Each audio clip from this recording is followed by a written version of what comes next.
the program is still new done, and the last one for the year 2025.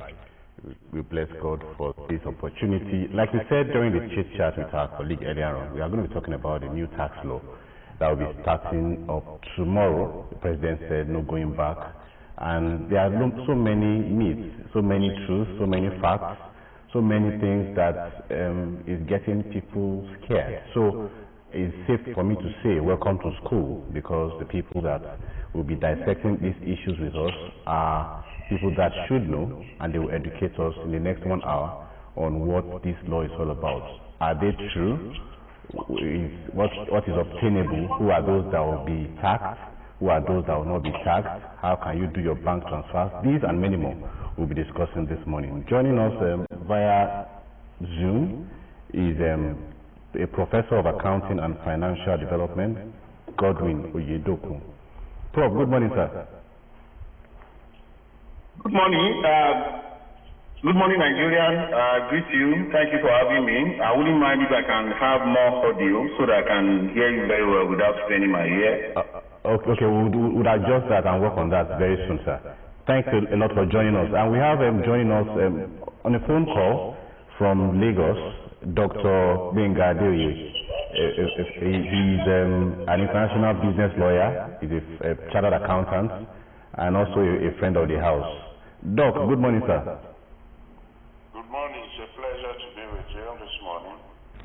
All right, let's start. Let's try to set the ball rolling on this one. I know it's a very good topic to discuss, and it is something that is of concern, and so you have every right to forget that your colleague is there. But Nigerians will be listening to us, looking at us, and watching what our guests will be talking about. Now, the new tax law controversy is what we have tagged this interview segment. We are calling it controversy because a lot of people are coming with back and forth conversations on these. So I will start with the professor of accounting and financial development. The new tax law, the first phase was introduced in June 2025. And another phase will start fully tomorrow, being the 1st of January 2026. What does it mean? What does this tax law mean? Is this something different from what we have been operating in Nigeria? And why do you think Nigerians are agitated, or why do you think Nigerians are seeing it as something that will bring problems to them? Professor sir. Okay, so I barely hear what you are saying, but with your mouth, I can guess what you want to say. And the rhetoric is, why this tax law? What is the need for us? Then, what would have been our position if we remain where we are? So I will just quickly discuss this and make home my point. However, I'd like to let you know that there's nothing you do in Nigeria that Nigeria will not suspect you. They will never allow you to do it. No reforms now, because we have trust issues in Nigeria now.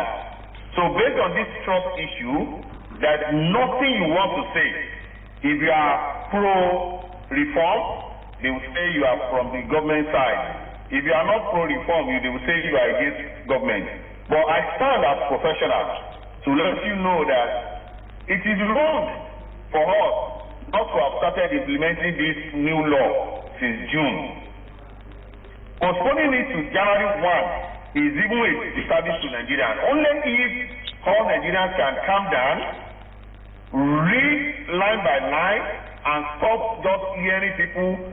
If you want to condemn or you want to appreciate something, check that particular thing yourself and read. Don't let anybody read to your hearing. Okay? So because I see this narrative out there that, oh, this is a means of getting money from the society. Tinubu does not know anything than to collect money. But I'll give you one example. This is not a classroom, so I may not be able to demonstrate it.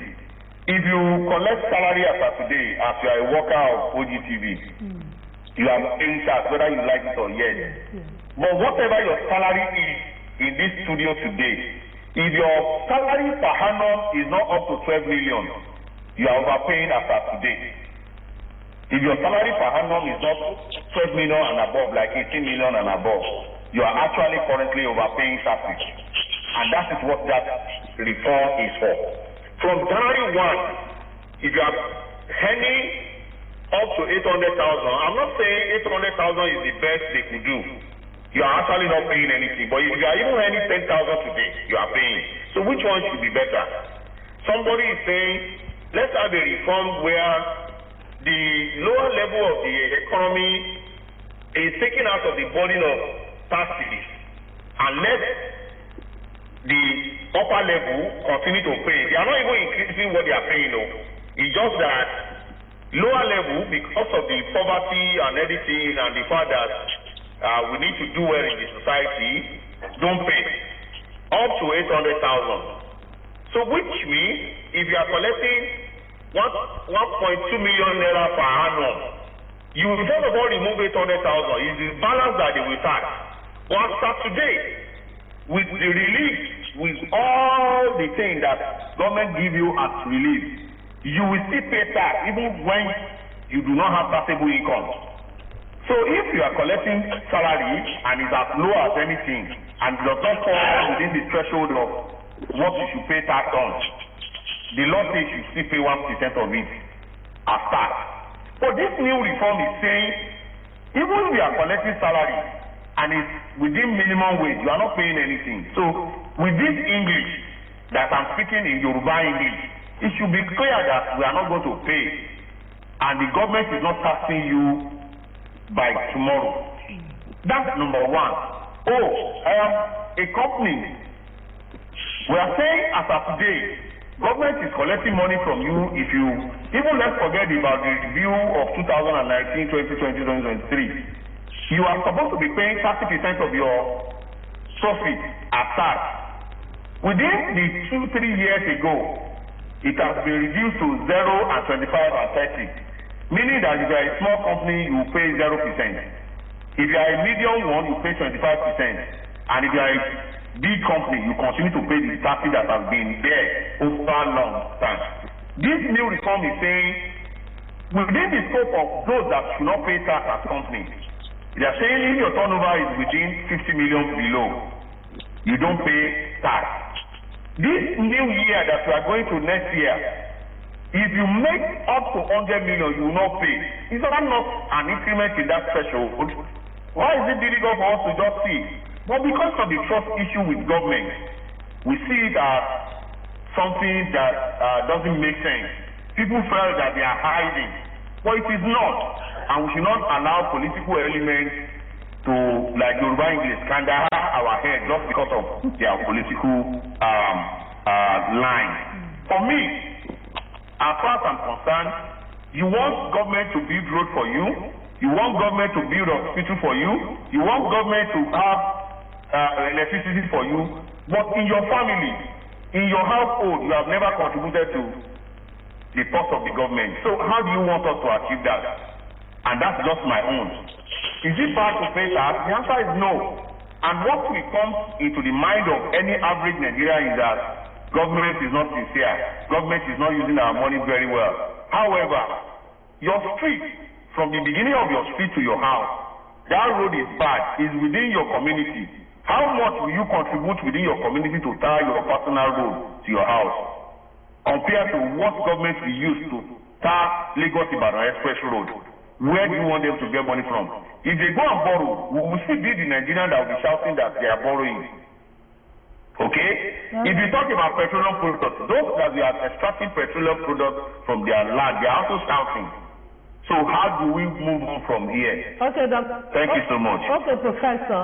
Thank you for that explanation. Let's go to Dr. Gbenga Adeoye now, and let him tell us, because one of his strong areas is taxation, and Nigerians want to know what it means really to be taxed. Small business owners are there, and they are very worried about this new tax. Do you think the awareness that the federal government is giving about this new policy on tax matters is something that has not been taken by every group of Nigerians? Do we need more education Tomorrow is January 1 of 2026. At this point, what level of education on tax matters do Nigerians need, Dr. Adeoye? Thank you. Basically, people are talking about the new tax laws like something that is anti-people, but in actual fact, there are 4 enactments by the National Assembly, and it's important to look at the benefits of those 4 laws. Number 1, we have an Establishment Act that changed the Federal Inland Revenue Services to Nigerian Revenue Services. And the import of this is that rather than call it Federal Inland Revenue Services like an agency of the federal government, it becomes the agency of the whole country, that is, the federating units and the federal government all together. So that is a sense of belonging to people, and that in a way addressed through federalism. The second thing is what we had before as Joint Tax Board now will be Joint Revenue Board of Nigeria. So people were looking at that entity where you have all the state governments are members looking at tax, but again is now saying no, look, we're looking at revenue, whether it's from customs, from immigration, from NAFDAC, from agencies, from ministries, from parastatals, revenue of everybody. So that's why it's called Joint Revenue Board of Nigeria Establishment Act. So there are just 2 laws that deals with tax collection there, the Nigerian Tax Administration Act, and then the what we call the NTA, the Nigerian Tax Act, which everybody is talking about. As a matter of fact, there is a need to actually change the narrative that is in the public domain. Everybody is saying, oh, you are in trouble in 2026. As a matter of fact, the new tax law is pro-work. It enables small business owners to be totally exempted from taxes. It also helps the poor who are the lower level of salary cadre to be exempted from tax. In the past, we had what is called minimum tax, but now is 0%. So, and if you look at businesses, small business owners, there are a lot of additional exemptions for people in agriculture, people in petroleum, electric vehicles. So all of these exempted from VAT. Expansion was done in the exemption. Apart from that, you have the entities that are earning, in the Act, you have entities earning up to 50 million naira a year exempted from VAT and all taxes, like company income tax. But after that, there is a discussion at the technical level that will expand that to 100 million. So if you are doing small businesses and what you earn in a year is not more than 100 million, you are also free from tax. Now the essence of this is to allow companies to grow, create employment, and have less worries about tax payment. So the new law is actually beneficial to small businesses as well as the low income earners. There are a few things that people need to take note of. The tax law focuses on taxing the government, the big income earners at 25%. So if your income is as high as 50 million and above as an individual, you are giving government 25%. So the tax law is to take more from the rich rather than take from the poor.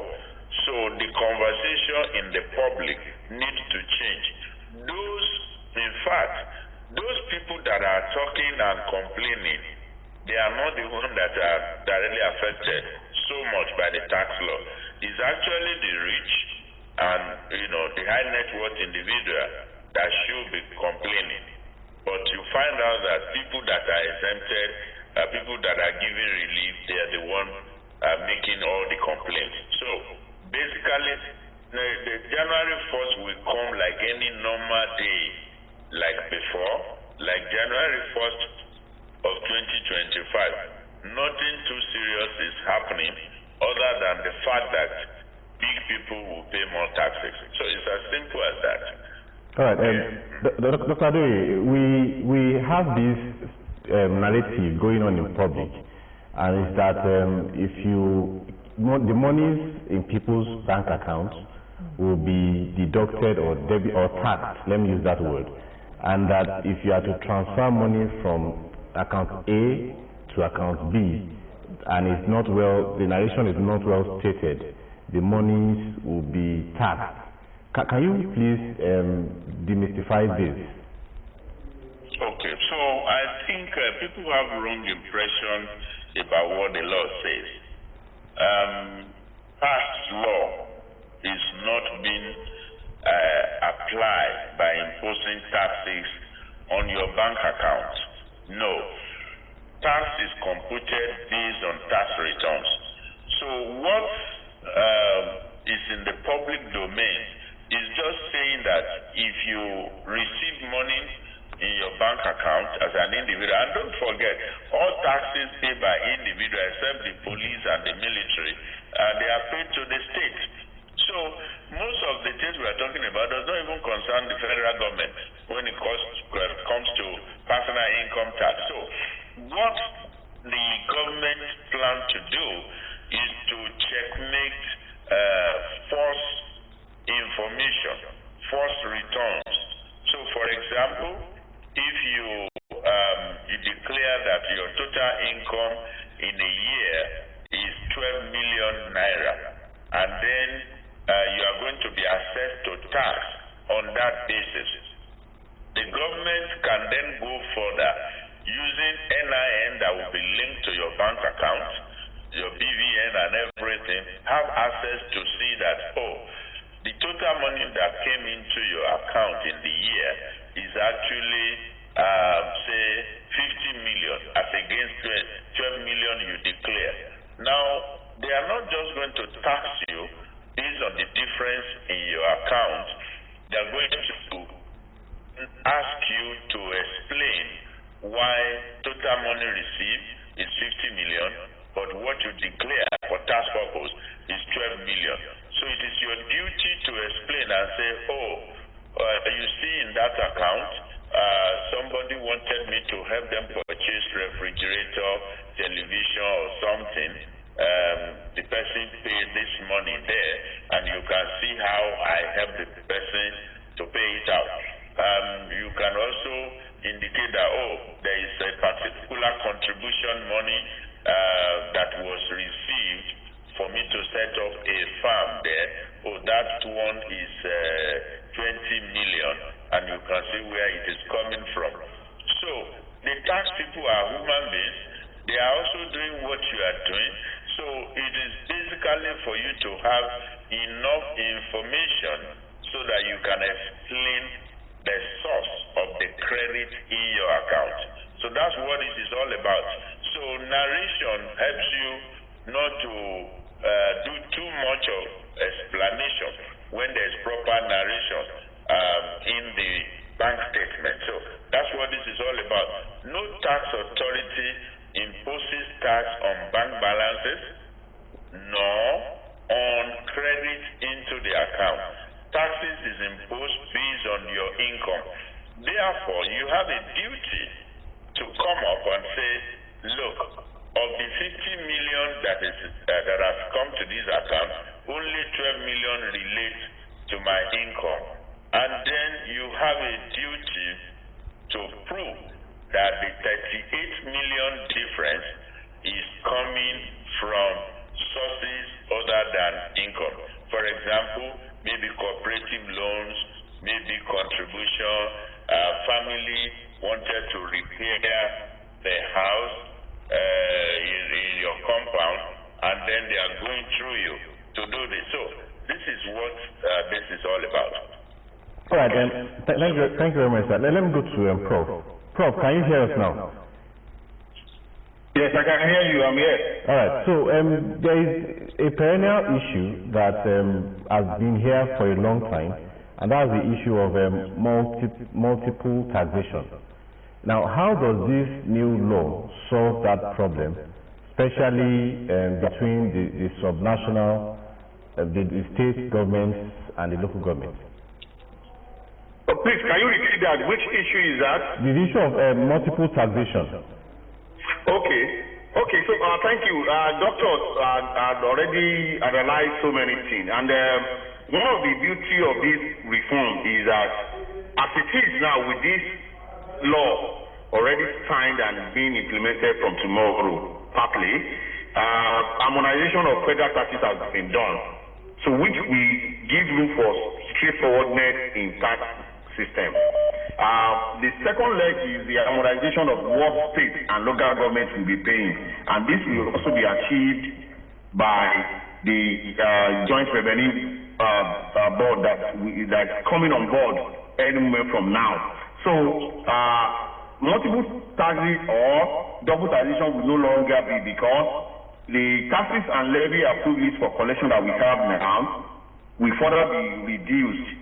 And if you listen to what the chairman of the tax reform was saying, that even in Nigeria, you will not have reason to pay more than 2 or 3 taxes as individual taxpayer or corporate taxpayer, and that's what they are achieving. So only if we can just start constructively directing our energy into this aspect, rather than saying they should withdraw this tax law. And one of the problems we have when this tax law was being signed, and I used to tell NLC that instead of NLC shouting at that time that the tax law should be withdrawn, rather negotiate for increase in threshold, which they failed to negotiate, and this is what we have today. So as soon as we start implementation, you will clearly know what you should pay as individual. You will clearly know what you should pay as corporate entity, what you should pay that money, that tax on, and how is now going to be clearer. So I think this is one of the efforts that this tax law is bringing on board. We should, if we take them by their word, we should have a better day ahead.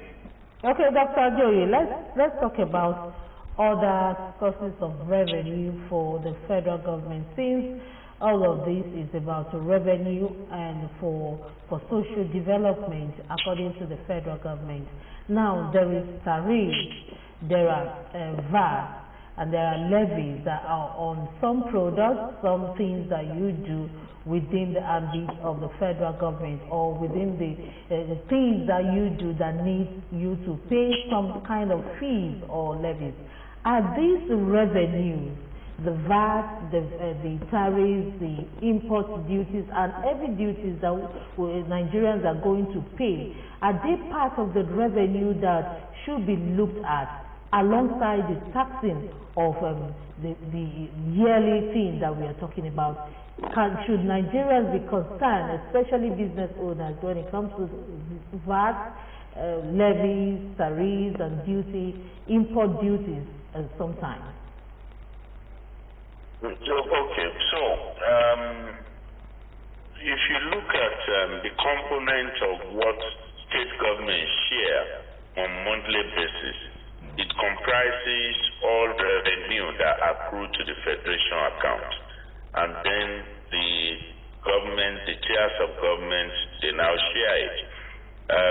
You asked a question just now from Prof. about multiple taxation. The crisis of multiple taxation in Nigeria resides with state government and local government. All the nuisance taxes, all taxes that does not make money are actually problem of state government and local government, not of the federal government per se. So when you look at what the new law is saying, the new law is looking at total revenue and not just tax. So VAT is a form of tax. It's called value-added tax. Company income tax is a tax. Before, we used to have what is called tertiary education tax, but now all of these have been removed. NAFENI have been removed. NIPTA have been removed. PTF have been removed. Police Trust Fund. It replaced with what they call development levy of 4%. Now, you look at customs. You look at what you pay for your passport at the immigration.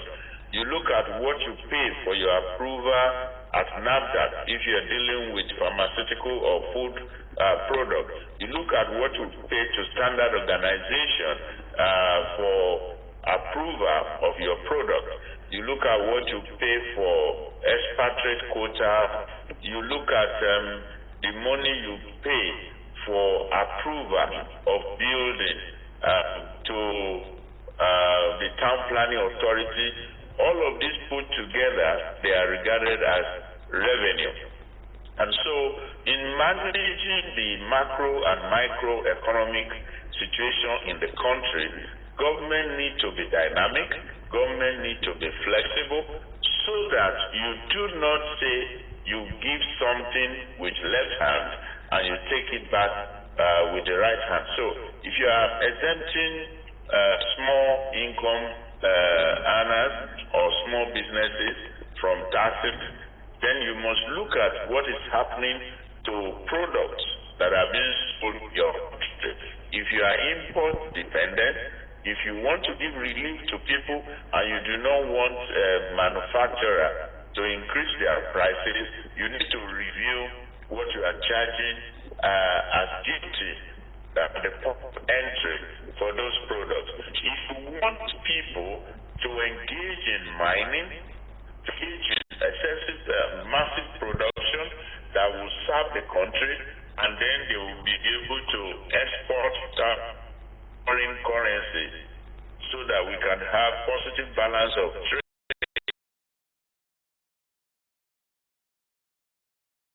At the excise duty and how easy can people export goods out of the country. The informal sector of the economy, actually, they are largely captured by the state government to get personal tax from them.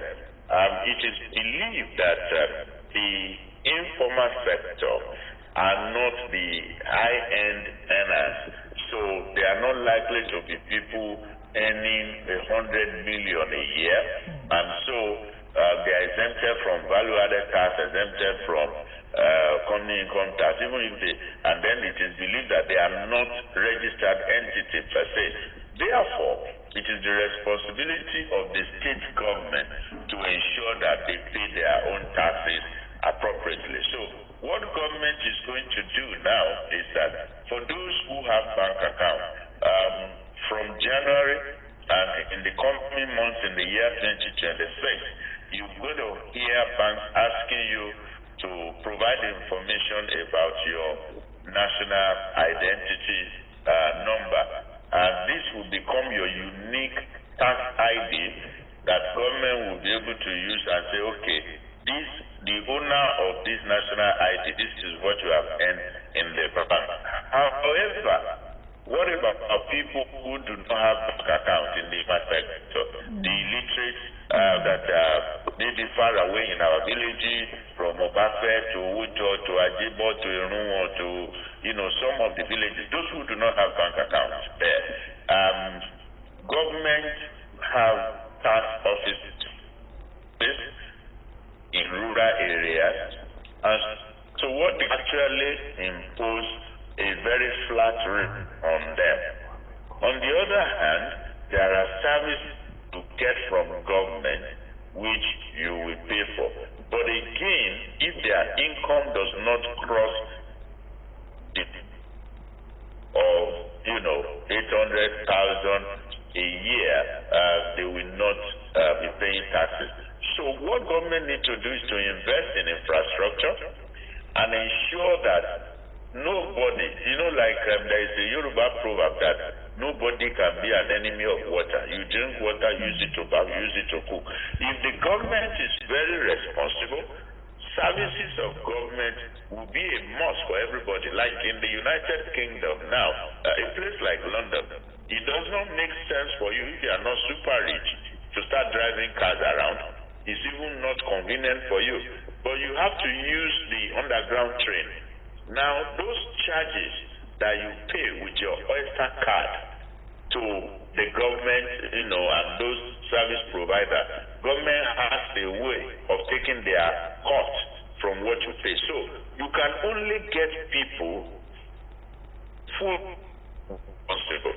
So if you do not give me water, my house in the rural area, there are certain things you will not be able to get. If you don't have primary health care center, there are certain things you will be able to get.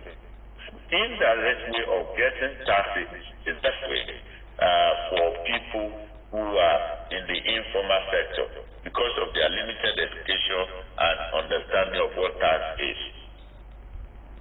All right, let's go to Prof. I hope Prof is there so we can talk about this. There are some people that earn money from crypto or the digital form of assets. Are these two part of those that will be taxed? Are they covered by the new tax law?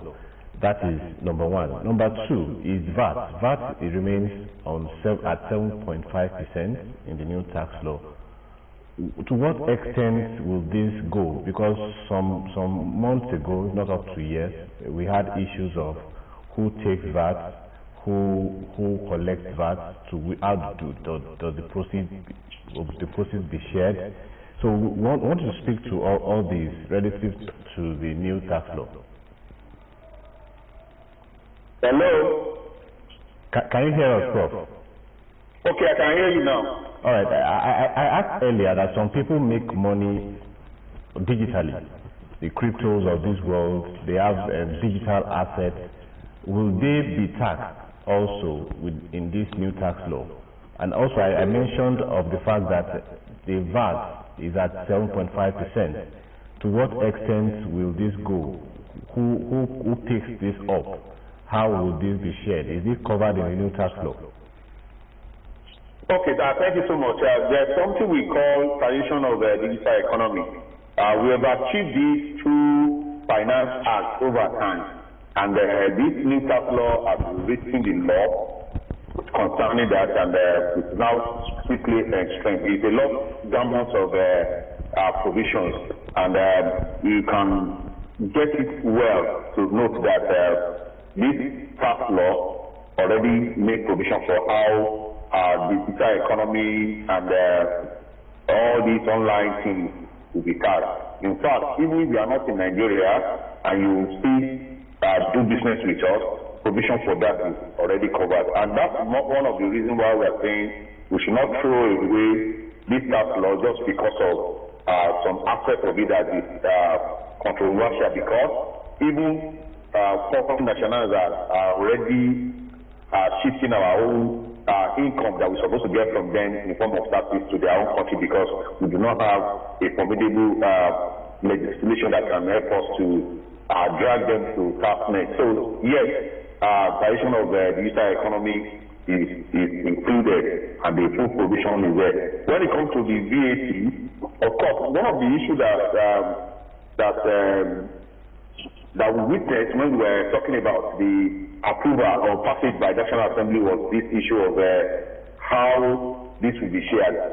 You will notice that Tax Reform Committee proposed certain figure which our colleagues from other sides of the country were of opinion that it was too offensive for them, and the proposal was put on the table.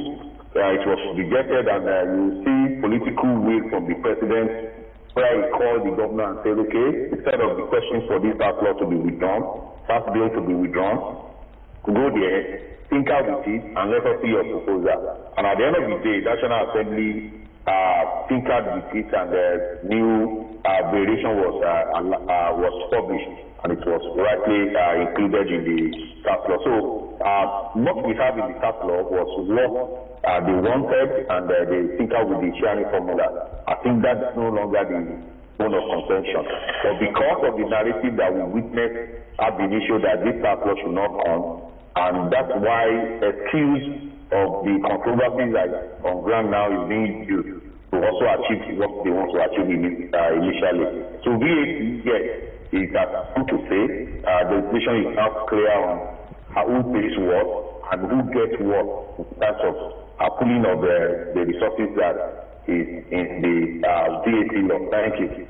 Prof, I'll still stay with you and talk about harmonization. From our conversation so far, we have identified that the federal government has the power to collect revenue from the state and local government. And if this new tax law policy is going to be followed to the latter, what is the place of state government and local government in this policy? Is there going to be an harmonized way of ensuring that those monies that is going to the federal government coming from the state government will go to the federal government and not stay with the state government? So the harmonization between these three tiers of the government, do you think that this policy is looking at it and is going to be addressed? If you recall what Dr. said ab initio, he was able to establish the four tax law that has been signed. One of it is actually speaking to the collaboration between states and other tiers of government. And the body is now better than the JCB that we used to call it. And the chairman of this body is different from the chairman of each of the FCC that makes the Joint Revenue Service. Okay? So these are the things that the coming year, coming days will be seen to. The appropriation and how movement of funds that belong to other tiers of government collected by another tier of government is a long settled issue. You will recall that people who always talk about what they share, how they share. There's understanding as to how revenue is to be shared. If you collect revenue on behalf of another tier of government, of course, you will remit, and the system of that is not in doubt at all. And I also want to say that all these, the subnationals and the federal, they met and they agree on how this will go. Otherwise, the law will not even be passed at all to this day. So I don't think we have anything to fear or anything to be agitated for when it comes to how money is transferred from one tier of government to the other. If you also look at the issue of local government autonomy that we are talking about, you even see that the federal government that is even championing this cause, that the funds for local government should even go to them straight and not subnational, especially state government, trying to be in the middle of this. So apparatus are mechanism to ensure that this is done rightly is included in the law that we have, and I think it promises to be better than what we used to know. Okay. Thank you. Thank you. Let's come to Dr. Adeoye. Doc, there is this controversy about the Gazette of the new tax law. The National Assembly are saying what they approved is different from what's in the Gazette. The issue literally has been taken up by the NBA. Does this invalidate the legality of the law to start up tomorrow? No, I think if you listen to the guy that spoke at the House of Representatives, he spoke about what they passed on the floor of the House of Representatives. Don't forget, when you have an act of this nature, is meant to go through the two legislative houses, so the House of Representatives and the Senate. And so while Senate will pass something, House of Rep will pass another, and then they will have a committee for harmonization. And when you hear the word harmonization, is to actually delete duplication, reframe grammar that actually means the same thing, or, you know, tidy it up. So, for the federal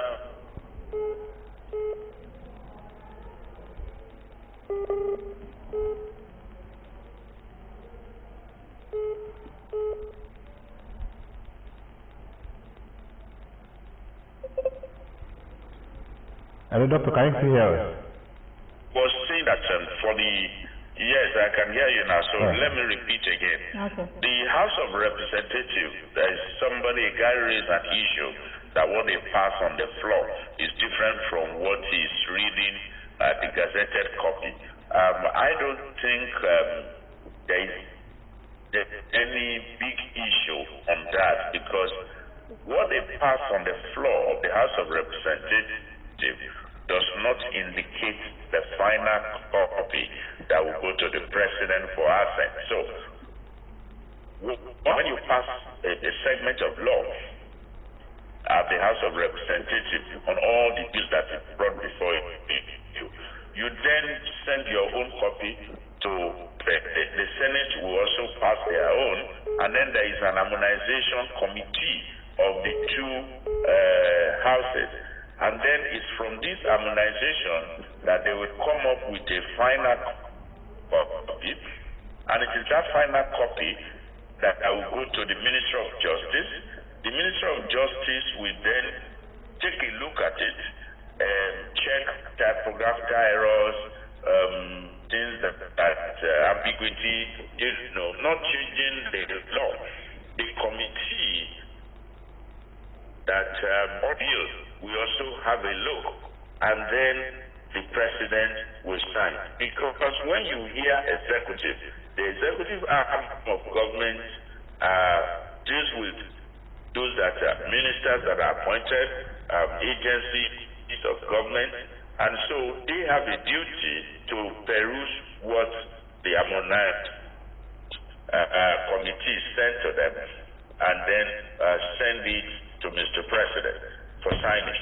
Now, where the harmonized copy has any difference between what is gazetted and what they have with them, then they have a duty to investigate, and then they must identify what are the areas.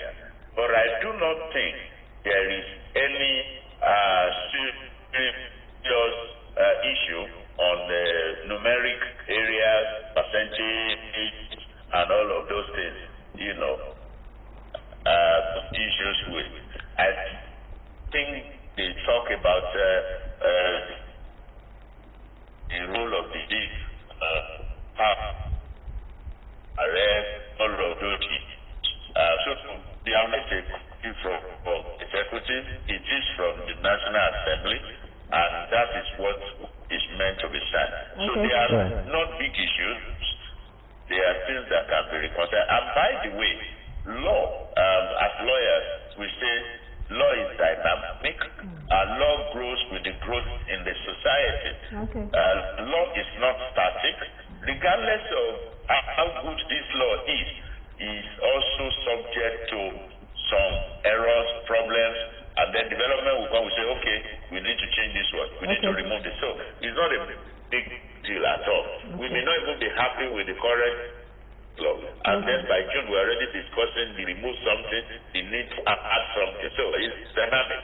Okay. And it's, we're allowed to change it with time. Thank you, Doctor. Professor, we need to leave now, but your parting shot, within few seconds, what do you think Nigerians should brace up to? Tomorrow is January 1, and the new tax law in Nigeria takes effect from tomorrow. Okay, I think ignorance of law is not an excuse, and I want to thank the doctor for this explicit explanation he has made. There's no need for me to repeat it. I also want to let us know that we should go and read this law. Let us start proposing amendments. That's just the beauty of it. It's already been passed. If there is any provisions in the law that we don't want, I think we should immediately start the process of amendment. It's not a bad thing to start amending. Several provisions of this law have been suspended. If there is any other controversial area, it could be suspended for few days, few weeks, so that the legislative action can also be done about it. Nigerians should just know that we have this law. We should get used to it. We should start talking, negotiating for any area in which we may want to seek amendment. I don't want to waste our time. Thank you for having me.